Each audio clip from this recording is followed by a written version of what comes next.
give us your top 4 dark horse NFL MVP candidates. All right. The first one, darkest of dark horses. Micah Parsons. I'm going to throw that out there. I love it. Of course you do. 1986, last time a defensive player won it. Lawrence Taylor. He's got 40 and a half sacks in his first 3 years. I love his chance. 200 to 1. Why not put a couple of bucks on that? Because he is capable of shattering, not breaking, shattering the single season record. How about Matthew Stafford? Matthew Stafford with the Rams. Just do me a favor. Take a look at what he has to work with. You have Puka Nacua. You have Cooper Kupp. Kyron Williams has become a big-time back, and the Rams really improved their offensive line this year, brought in Jonah Jackson. You got a better chance for Stafford to stay healthy. He could be chucking it all over the lot. That's another 40-plus touchdown year. I love that. Dan Orlovsky's been in his ear. Go ahead. No. Relax. You'll love this one. Dak has heard it all. And what do the voters always love? Yeah. It's killing me, by the way. Yeah. What do the voters always love? They love a good story. And Dak, being through this whole offseason, not getting a contract, the chance to walk next year, he could have a big season if they get the thing done with Lamb. He's at 20 to 1 right now. He finished second last year. Everybody forgets that he finished second. Why not? And then number 1 is an easy one for me. It is a layup. Jordan Love. Jordan Love at 13 to 1 right now. Jordan Love last 8 regular season games, 18 touchdowns, 1 interception. 1. Now, the playoff game, all right, threw a couple. Jordan Love's got great young receivers. I love what the Packers are doing. And if you watch this guy play last year, you understand that he absolutely looks the part in every single way, and he's proof positive that you do not have to play right away. Some guys benefit from sitting a couple of years. And now Mike Tannenbaum has been in your ear there when you talk about Jordan Love. Sam Macho, what do you think about that list? I think hodgepodge is the word that comes to mind. I don't understand the list. Matthew Stafford for me, hodgepodge. You talked about Matthew Stafford and the weapons, and that's a solid point, his weapons, but you pointed to the run game. Kyron Williams was outstanding last year, one of the best running backs when it comes to yards per carry in the NFL. What do? They drafted Blake Corum, so they may be handing the ball off more. That doesn't point to me to more passing touchdowns, part 1. Part 2, let's talk about what you left off the list. Where's C.J. Stroud? I mean, he just got Stephon Diggs. This dude was the rookie of the year offensively. Where is C.J. Stroud on this list? Chris, you need to make a couple changes. Dark horse. I'm going dark horse. C.J. Stroud is the 3rd favorite right now. I stick to the definition of what they want. How is Dak Prescott a dark horse candidate? He's 20 to 1. You just said he finished second in voting last year. How do you? If you're going to have him on your list, you have to have Christian McCaffrey there. This is what I mean by hodgepodge. See, here's the problem. Courtney, this is exactly what I mean by hodgepodge. All I know is this. Chris, give me 30 seconds. You said dark horse, and you put the person who was second on the list. Second. He was second last year. That's not dark horse. That's like the brightest of bright horses. It's 20 to 1 a dark horse? He's 20 to 1 right now. They had the number 1 offense in the NFL last year. He has one of the top receivers. What are we talking about? He's You got to got pick 7, one. 8 guys in front of him that are better betting favorites at the moment. Coach, help me out here, please. Hodgepodge. Well, I'm gonna help you out. I'm gonna help you out in this sense. That list is heavy on quarterbacks, right? It always is about the quarterback in the National Football League. That's all we talk about is the quarterback. And look, at the end of the day, we got Parsons in there. Okay, I get it. You got 1 defensive player. You got 3 quarterbacks. And there was a name just said by Courtney, Christian McCaffrey. How about him? A complete football player. He can catch the ball. He runs the ball. He does everything well. To me, that's an MVP candidate. A guy that can do it all. He could probably play defense too. He could probably play DB at the end of the game if you needed him back there. So I'm going to go with Chris McCaffrey. I think he's obviously a big time candidate. guy who's about to reset the quarterback market is a dark horse candidate. I learned something. You created a new definition for the word dark horse?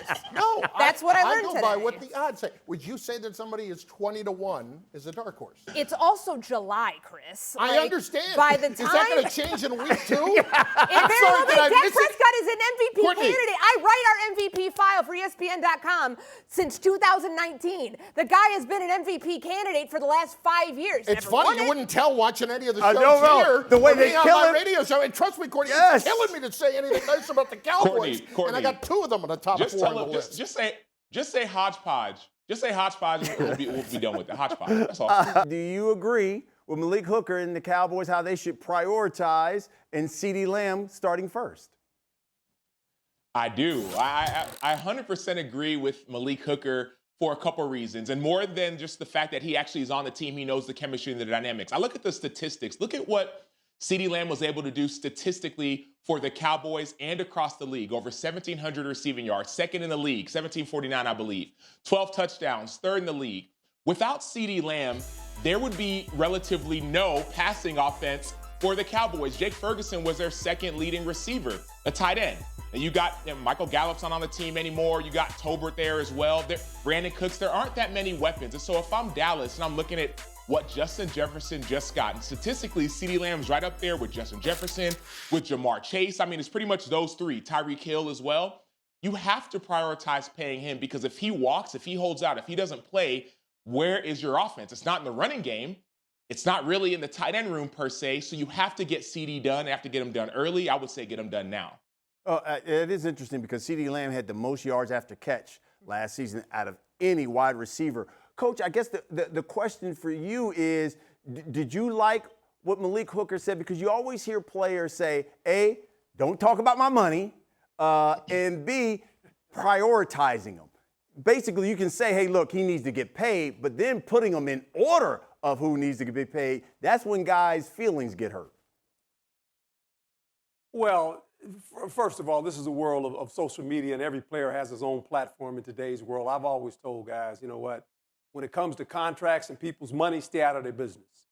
But that's not the case in Dallas or anywhere anymore. But he ranked them the way he saw them, and he's going to have to deal with that in the locker room. But at the end of the day, I think if you're Jerry Jones, you don't pay any of them until they start winning playoff games. Oh, no. And they've got great players. They've probably got 4 Hall of Famers on this team, right? Parsons, you mentioned. CeeDee Lamb was probably going to be a Hall of Famer. There's no doubt about that. Martin, obviously, the guard. They got Diggs. These are fantastic football players. But if you're Jerry Jones, he's still waiting on 1995 to come back. You know, he hears that voice in the wilderness 29 years ago when they won a championship. He can pay these guys all the money they want. They got to start winning playoff games. Bottom line, this is the Dallas Cowboys. This is America's team, supposedly. Well, they can't win a playoff game, and we want to blame it on Dak Prescott. He's only won 2 playoffs. I get it. But at the end of the day, they got all these all-star guys that always want their money. But at the end of the day, are they winning in the playoffs? Right now, we're still waiting.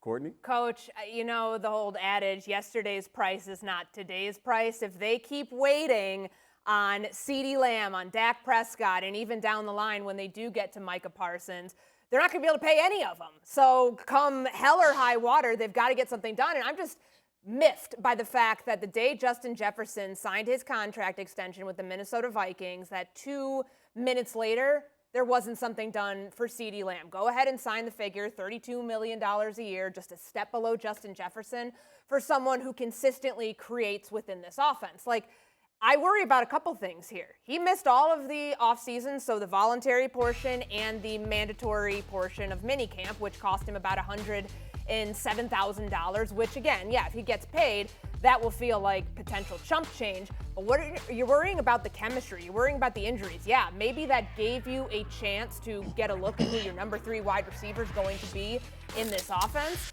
But I don't care about that when I look at CeeDee Lamb's numbers, which Acho just referenced.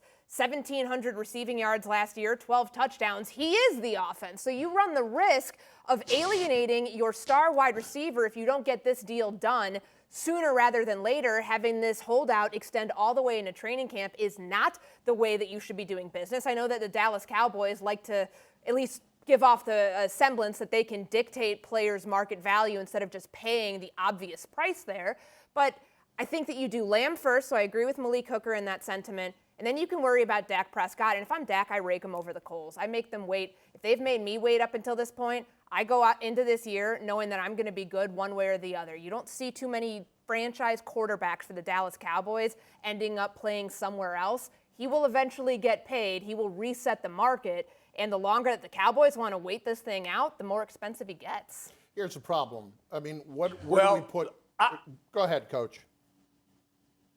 No, you go ahead. You go ahead. I'll go after you. Go ahead. I was just going to say, the problem here is just simply that we don't place the value on wide receivers that we do on quarterbacks and pass rushers, and that's why CeeDee Lamb, as amazing as he is, should not be getting paid first. Dave Gettleman was the Giants GM for a few years, and he didn't do anything right, but he did give us one phrase that was 100% accurate. You do not want to be in quarterback hell. And the Cowboys have been there before. Jerry has been there before. Because you remember the name Chad Hutchinson? Yes. Remember the name Quincy Carter? Yes. What were those years like? Oh, they were painful. How about Drew Bledsoe at the end? How'd that work out for you? Yeah, oh, absolutely. They have their guy, and they're not paying him right now. 96 touchdowns, 34 interceptions the last 3 years, Coach.